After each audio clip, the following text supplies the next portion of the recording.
کامران مرسا صاحب، grand opposition alliance جس کی بہت زیادہ بازگشت آج کل سنائی دی جا رہی ہے، کیا مولانا فضل الرحمان صاحب نے اس کی صدارت سے واقعی انکار کیا؟ ایسی کوئی آفر ہوئی ہے؟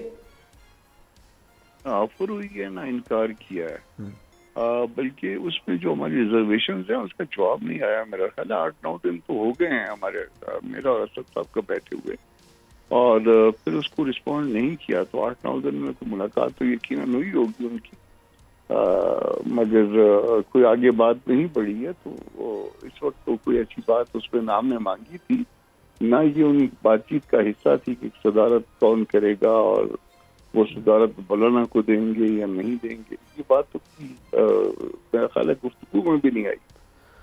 اور اگر صدارت کی آفر نہ ہوئی، پاکستان تحریک انصاف نے یہ گدی اپنے پاس ہی رکھی اور پھر تحریک چلانے کا، الائنس بنانے کا کہا، تو کیا جے یو آئی فے پھر ساتھ ہوگی؟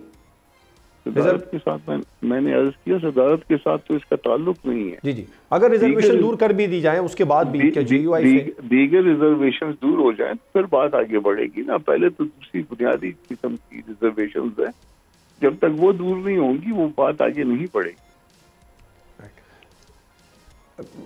کیا خاص طور پہ کون سا ایسا نقطہ ہے جس پر جے یو آئی فے کو اعتراض ہے؟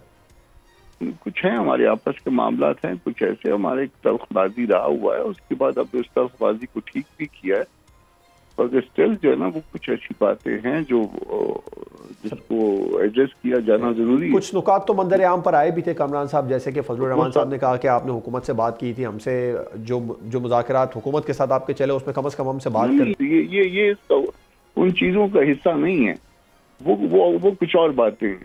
وہ تو لوگوں نے پوری کہانیاں بنا لی ہوئی ہیں، لوگوں نے تو یہ کہانی بھی بنا لی ہے کہ اب جو نا خیبر پختونخوا گورنمنٹ میں حصہ مانگ رہے ہیں، ہم پتہ نہیں کیا کیا مانگ رہے ہیں۔ کوئی ایک ایسی ریزرویشن بتائیں نا سر جو کم از کم وہ ابھی تک کہنے کی نہیں ہے پبلک میں۔